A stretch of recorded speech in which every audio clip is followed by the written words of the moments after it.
What is going on YouTube? This is Acid Root. So I'm going to review the sixth album by rock band Death Cab for Cutie. Basically, this project is called Narrow Stairs, and it came out in the spring of 2008. Now, this is a particular kind of indie rock album. Didn't really know too much about Death Cab. Didn't really know too much about Death Cab for Cutie previously. I learned about them being on like the Twilight New Moon soundtrack from 2009. I definitely like that song on there. Meet Me on the Equinox. It's an excellent song. I definitely enjoyed that song. So I wanted to kind of see what Death Cab for Cutie was kind of about. So I picked like an album that came out around that time when they did that song for Twilight, and this is their 2008 album. I want to say they came back later in 2011.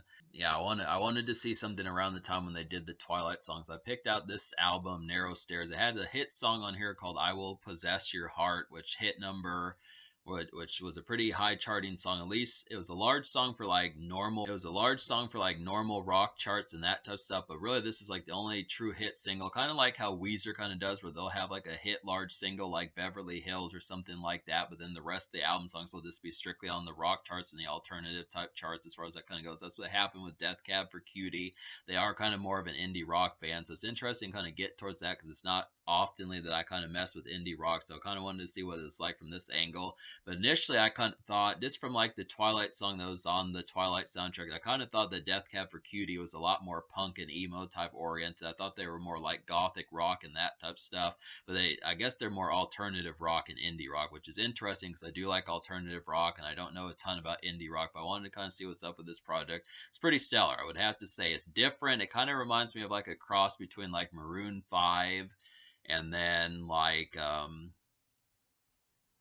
yeah, I would say it's more like an indie version of like Maroon 5. It's the same sort of pitch that Maroon 5 kind of has. Just some of those kind of more penthouse and kind of more coffee shop and just kind of city, New York City kind of bustle type tunes that Maroon 5 kind of did in the early 2000s as far as that kind of went, just with like an alternative sense. I just would say maybe there's like a mild sense of gothic edge on here. It's not overly sheer. Maybe the alternative pitch on this album is not completely sheer, but I do look at the process of this particular project and I just would have to say it does have some quality on here worth talking about. So I just would have to say I do like it, but to really say about some of this is just pretty kind of more humdrum and just lackadaisical. This is a lot more blue collar and steadfast and just straightforward.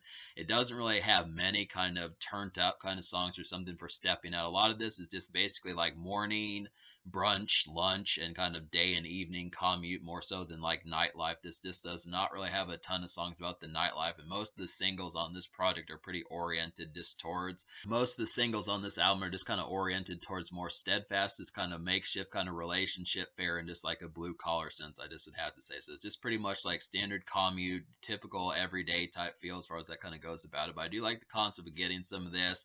It does have some good appeal. It just really has like a bustle about it and a sense of ambience that this is pretty strong. Like I feel like I would like them to have had some liveliness. I would have liked for them to have had some liveliness like Adam Levine and Maroon 5 kind of had. But another band that they're pretty similar to, they do kind of have like bits and pieces of Coldplay on here. That's another, they're kind of more thinkers rock music as far as that kind of goes. It's a lot more steadfast, almost kind of bookstore, book smart type atmosphere about it. I mean, it's not full blown in that context, but some of it is kind of fancier and just a lot more frou-frou than what you might expect. So this is kind of the concept about it. This is not really like the kind of pizzazz of some of the songs off of like songs about Jane by Maroon 5, some of those type moments like She Will Be Loved, but one of those songs, I can't remember the song, it's a club song that was on that album. But yeah, just being able to say. So we'll go ahead and talk about the singles here. Basically, the first single is I Will Possess Your Heart, and this is kind of a glazed mid-tempo kind of bustling makeshift tune. I would have to say it's a very up and atom type tune, but it's pretty mellow about how it does it. So this is definitely one that just reminds me a lot of like Coldplay and like their city bustle as far as that kind of goes. It's very much like a subway kind of city stepping, getting a hot dog uptown, downtown, something like that, just around skyscrapers and kind of business pizzazz as far as that kind of goes. But this has a really glazed feel about it. It just is very kind of bleary, and I just like the overall concept of it just being a lot more, not so much drunken and kind of like addled or something like that, but just the concept of just like some real bleary, just kind of taken aback, just kind of little bit kind of just like this, yeah, just for lack of complete better phrasing, this dreary and this kind of glazed as far as that aspect kind of goes. Just some of those concepts about getting it. It's very much like some good substandard mid-tempo blue collar type stuff that just works pretty well. Just really bustling type feel about it, and just kind of has the concept about it. It's a pretty good kind of steadfast kind of song as far as that kind of goes. It's a good highlight. It's just a different sort of pitch, not really concerned with nightlife and stepping out as far as that kind of goes. Just standard kind of day commute, just regular bustle, just something for your loud pack for blue collar kind of lifestyles as far as that kind of goes. But Calf is the second single, and this is basically like a peppy, kind of bleary summer mid-tempo blaze. I would have to say some mid-tempo blaze makeshift definitely, but it's a makeshift, but kind of with optimism about it. I kind of feel like it's just kind of a steadfast gem. This song definitely reminds me of like Vindicated by this song definitely reminds me of Vindicated by Dashboard Confessional off of the Spider-Man soundtrack. So it's pretty similar in that sort of pitch and just overall kind of dreary, lazy, kind of summer haze, just in that sort of concept. Just a mid-tempo kind of hazy kind of makeshift as far as that kind of goes. It's really like the bleariness. It's kind of another glazed one, just like I Will Possess Your Heart, but this one's not quite as. This one has a little bit more pep towards it, just a little bit more earnest type feeling, a little bit. I mean, it doesn't quite have the bustling feel, but this is kind of in the concept of just being like a summer sprawler as far as that kind of goes. Just some good makeshift kind of tune to kind of hear in June, July, that type of stuff. Just where it's kind of a scorcher outside, just something like that as far as that kind of goes. Definitely like the good, just regular kind of mid-tempo kind of summer blaze energy that kind of has.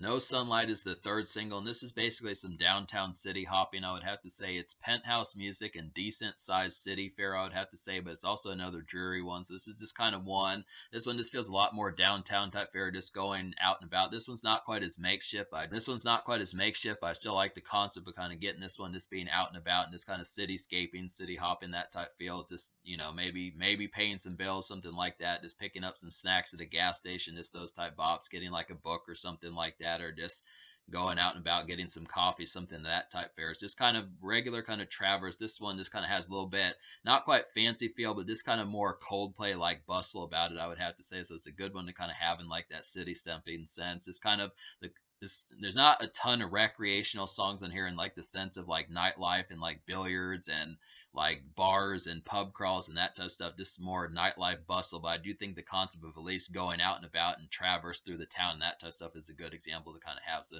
no Sunlight's a good one for that. And then Grapevine Fires is the fourth single, and this is kind of like a crisp bookstore and fancy outing pizzazz of a song. I would have to say it's diplomatic and composed definitely. And this is kind of another one that reminds me a lot of Coldplay, a little bit less Maroon 5. I feel like Maroon 5 is a little bit more bustled and kind of a lot more jivey as far as that kind of went, but it definitely kind of has like a more kind of crisp type feeling of like Coldplay, just not quite as book smart and quite as like sheerly kind of cerebral as like Coldplay kind of gets, but it definitely is kind of within the bookstore vernacular, just kind of something that you just want to pick up coffee and a book or something like that, and just kind of easy, kind of more smart date night type feels as far as stepping out just on like a Wednesday, Thursday evening, something like that, just to kind of have some times just in like in a more kind of fancy outing type feel as far as that kind of goes. Just like the concept we kind of get in this. But I didn't realize that Death Cab for Cutie was kind of in this fashion. I kind of figured them to kind of be more gothic rock and something more up the alley of like, oh, can't really think of gothic bands right now. I'm just trying to think of one that kind of was like that, like something like Paramore or something like that was more of what I was expecting from them. But it's just kind of interesting that that's not really their pitch. They kind of are like I was saying, like a cross between Coldplay and Maroon 5 or something like that. Just with kind of, I mean, it has mild traces of just like some, like not quite gothic or ghoulish, but just kind of a little bit more alternative, just kind of crisply, kind of simmeringly, kind of haunting kind of type feels about it. But this is kind of the looming aspect of just being like that. So some good stuff. So yeah, we'll go ahead and talk about the rest of the songs on this album. So there's 11 songs on this album, and out of those 11 songs, I wound up recommending to you 8. So we'll go ahead and talk about those 8 songs, and we'll get towards it. So the 8 songs I recommend would be I Will Possess Your Heart, Calf, No Sunlight, Long Division, Your New Twin Size Bed, You Can Do Better Than Me, Grapevine Fires, and The Ice Is Getting Thinner. So talk about some of these, like a real nice morose highlight on here is The Ice Is Getting Thinner. This is definitely a pretty nice one. This is just a dark and morose tune. I would definitely have to say it's got an ambient It has kind of an ambient feel and like a morbid sense, and this is just kind of a vibey song. It's just kind of an affable kind of one that just kind of feels like for just like some darker times, ups and downs with relationship fair as far as that kind of goes, but just kind of the moroseness about it. It's just a very kind of affable one, just in the context of just having some morbid type feels as far as just like a more kind of shrill type aspect. And this is kind of where the gothic rock of the aspects start to sink in a little bit. Definite great one for the autumn and winter, I would have to say. There's some other morose ones kind of on here, just in like a more context of just like ups and downs kind of relationship there. And I would say two of these would be your new twin size bed, and then you can do better than me. But you can do better than me. It's like you can do better than me is kind of a quickie type song, but I do really like this one. It's just kind of a peppy back and forth type fare. I would have to say it's a good outward kind of midday commerce of a song. So this is a good one to kind of pair up with like No Sunlight and Calf and some of those type ones. This definitely works in that sort of concept as far as getting that one. This is kind of a peppy one just for like some kind of cityscaping kind of blue collar type feels as far as that kind of goes. Just some good kind of malaise makeshift, but this is kind of somewhat kind of morose, just like in somewhat of it's just kind of more bittersweet and that sort of feel as far as that kind of goes. Your new twin size bed is a pretty nice one on here. This is a hazy kind of summer blaze of a song, I would have to say, kind of similar to like Calf. I would have to say just another kind of one for that summer heat, just kind of in like a mild makeshift sense. But this one's kind of like a glimmering late day kind of halfway pep, I would have to say, and it's just a pretty outward song. So this is definitely one. This kind of, I mean, it's a glum kind of song. This is kind of some more moody kind of emo, almost emo kind of moodiness about it, but this kind of has like that hazy kind of this gauzy kind of like glazed kind of summer feel, kind of similar to I Will Possess Your Heart and Calf and some of those type ones. It's a good kind of one to kind of have in that context. It's just kind of one. Your new twin size bed just has a real everyday type feel about it. This really kind of feels like pretty residential and this kind of regular day kind of summer commerce as far as that kind of goes. Just another kind of highlight to kind of have, but this one's just not single oriented. So this is kind of a good peppy kind of one and just like a more glum sense, I would have to say. And then Long Division's a pretty nice one also. This is probably the Long Division is another highlight on here. This is kind of a traverse mid-tempo jive, I would have to say. It's a stepping out kind of song and it's just a regular evening bounce, I would have to say, and it's a pretty slick song. So this is definitely one that kind of has some night jive about it and just overall outing fare in like a social sense. They definitely, Death Cab for Cutie definitely could have stood to have had more songs like Long Division. I could tell that if they would have, this probably would have been a more jam-packed album just with the quality. I definitely think that they could have had a single like this and just some overall kind of jive, because this, despite the fact that they're indie rock and they kind of are more off to the wayside and more almost like a thinker's kind of mentality, not wholesomely, but just kind of more thought-provoking type aspects. I definitely feel like the concept of like a song like Long Division kind of has like some good vibes to kind of have just in seeing what they could have done when they actually feel like going out and having like a few drinks or something like that. So it's a good concept to kind of get, but it just I wonder if they do have more songs like this on other albums, because I think they could kind of give off some vibes like 3 Days Grace and a little bit of like yeah, I just can't really think of emo bands right now. I don't know why. I'm just kind of somewhat tired, I guess. But I just look after just being able to say I do think that Long Division is basically a pretty highlighted one to kind of have for like some regular evening bounce, I would have to say. But this is really the only song like it on here. So it's just kind of the concept. But yeah, so to talk about the three songs I didn't enjoy on here. Yeah, to talk about the three songs I didn't recommend on here, which would just be Bixby, Canyon Bridge, Talking Bird, and then Pity and Fear. Like, I kind of feel like Talking Bird was just kind of a simmering kind of summer tune that just didn't quite nail it quite as well. It's just kind of one to appreciate, just kind of more stargazing and just summer gazing as far as that kind of goes, but it just didn't really have the affluence of being one that I could see. I mean, this was a little bit too mellow. This one was just a little bit too plain and just didn't have enough spark or really catchy melodies to really have that affability towards it. I mean, I would have liked it because I did like the instrumentation on this song, but it just was not quite as energetic as probably what it needed to be. It's just kind of a lazier one of like a song like No Sunlight or some song like that. Or is this kind of like a lazier version of like Calf or something like that that just didn't hit quite as well. Bixby Canyon Bridge was just kind of a poor one. This was kind of like a sprawling kind of summer tune just for Traverse as far as that kind of went, but the energy was just not quite as affable. This was just kind of a stretching kind of song that was just kind of meant for more scaping kind of vibes, kind of similar to Talking Bird, but both of these just didn't quite nail it. These were just a little bit too ambient, and the ambient vibe was just not quite as compelling on these couple of songs. So it just kind of felt like it just lacked a little bit of a pulse on some of these. These were just kind of more ones that just kind of aimless trajectory that just didn't have the catchiness. And then Pity and Fear, And then Pity and Fear was just one I didn't really enjoy the instrumentation on. This one was just kind of an awkward and just kind of not really sonically pleasing one that just didn't have like a lot of compellingness to really have like much kind of vibes. I mean, the thing about this particular band is just the fact that a lot of these are just kind of offhanded and just kind of more abstract and kind of more thoughtful kind of ones that just don't always have like the contemporary type feel. So it really does follow like the alternative. This kind of does follow like the alternative and indie kind of prospect about it. Where I mean, it's not like it doesn't have contemporary in some sense, but it just kind of just has more left field and kind of abstract kind of productions that don't always work. So this is kind of that one was just kind of a more left field one that I just didn't appreciate as much. But that's this kind of thing. So me basically recommending 8 songs out of 11 on here.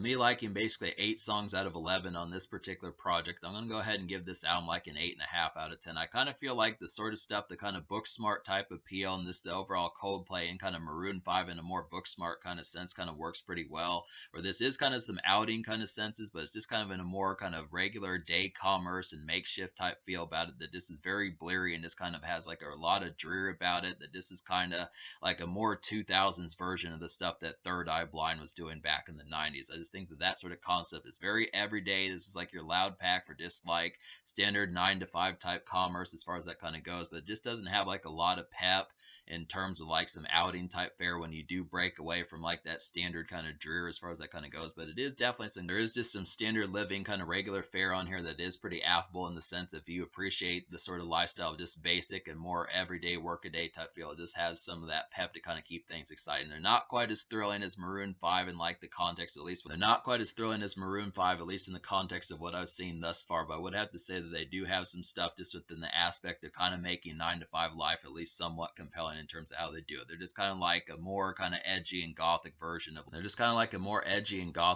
Coldplay, I would have to say, amongst that aspect. So that's kind of the thing about it. The social score, though, I'm going to go ahead and give the social score like a 7 out of 10 because it does have some affable. The social score, I'm going to give this album like a 7 out of 10 because it does have some social aspects about it, just in like a standard blue collar 9 to 5 type sense as far as that kind of goes. It kind of makes that somewhat interesting, but it just doesn't have like the nightlife appeal. And some of this is just kind of pretty straightforward. Just doesn't really seem to have like the sheer bustle with your buddies or that type of stuff. It does have some relationship fare on here in like a more kind of just rickety kind of sense and that sort of aspect as far as that kind of goes. But I just like the concept of kind of getting some of these compelling ones.